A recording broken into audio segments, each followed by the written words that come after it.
जितने फेसबुक और यूट्यूब पर सुन रहे हो, बहुत सावधानी से सुनना। यदि घर में बहुत ज्यादा मात्रा में बीमारी हो, एक बीमार हो रहा हो, दूसरा ठीक हो रहा हो, दूसरा बीमार हो रहा हो, तीसरा ठीक हो रहा हो, बहुत ज्यादा बीमारी अगर घर में पकड़ कर रखी हुई है तो प्रयास करिएगा। दुर्वा जानते हो, जो गणेश जी को चढ़ती है, दुर्वा, 7 दुर्वा, उस दुर्वा का जल भगवान शंकर को समर्पित करने का प्रयास करिए। दुर्वा का जल जब हम भगवान शंकर को समर्पित करते हैं, और उसका एक नियम है दुर्वा के जल का, कि घर में अगर बीमारी ज्यादा है तो जो जल दुर्वा का लेकर जाते हैं, वो कलश में जो पानी लेकर जाते हैं, तो उस पानी को ले जाने से पहले दुर्वा को उसमें स्पर्श कराया जाता है और फिर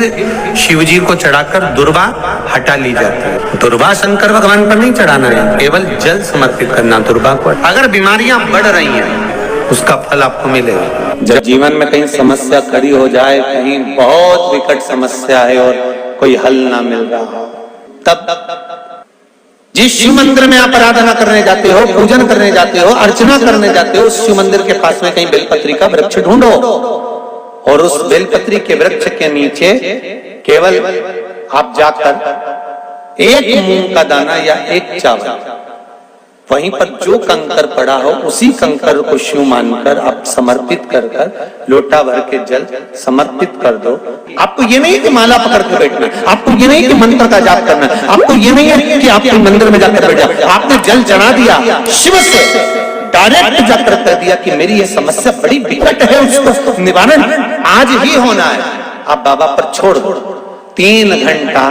2.5 घंटा लगेगा, मेरा शंकर उसको सुधारने में लग जाएगा, पक्का है वो संभाल। जब कभी ऐसा लगे जीवन में कि मैं बहुत दुखी हूं और कष्टमय जीवन चल रहा है और कोई समस्या का हल ही नहीं मिल रहा, बहुत दिन हो गए जूझ रही हूं मैं इन समस्याओं से, तो बेलपत्री की जड़ के अंतर्गत जो बेलपत्री का बड़ा वृक्ष हो, उसकी जो जड़ हो,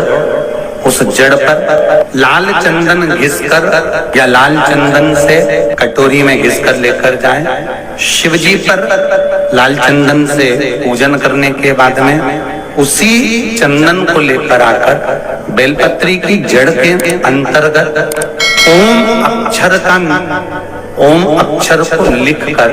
एक बेलपत्र अपनी कामना कर उस जड़ पर बेलपत्री के समर्पित कर। पहले कथा में कहा है कि बेलपत्री कोई साधारण सा वृक्ष नहीं है, इसको केवल साधारण मत मानना, ये कोई सादा सा वृक्ष नहीं है। बेलपत्री की जड़ में ओम शब्द लिखकर, अक्षर लिखकर, उस पर एक बेलपत्र समर्पित कर शिव जी से अपनी कामना कर बेलपत्री के वृक्ष की पूजन कर ये नाद कर ओम अक्षर का नाद कर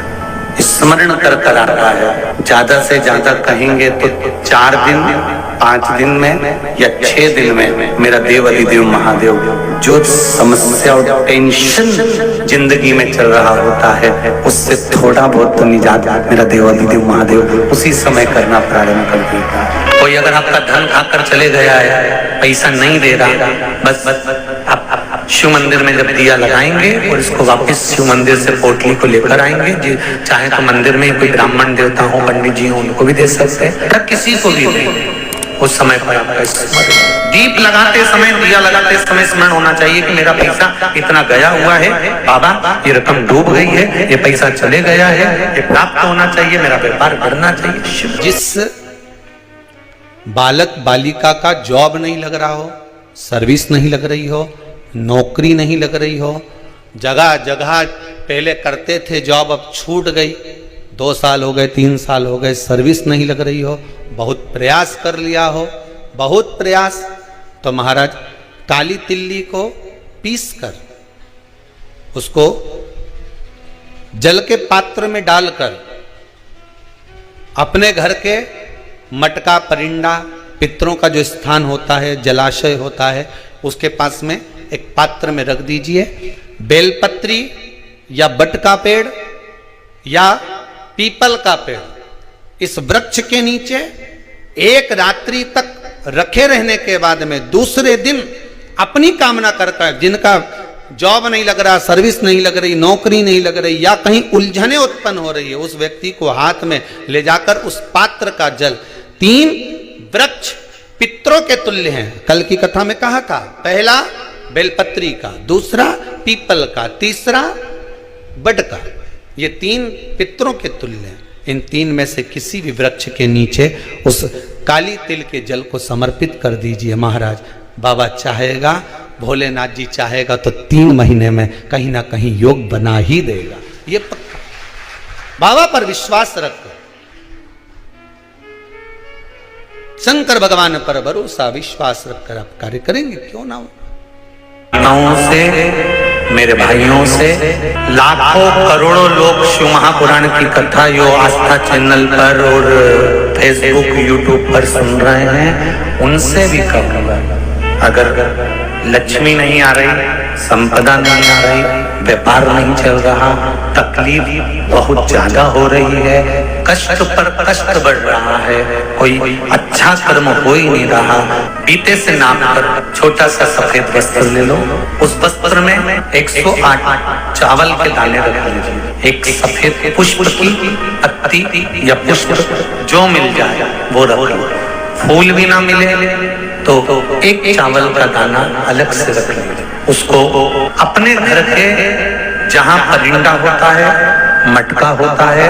पानी भरने का स्थान होता है, जहाँ पर हम पानी पीने का भरते हैं, वहां उसको एक कटोरी में रख लीजिए। 3 दिन पे कोई सी भी तिथि, चाहे आप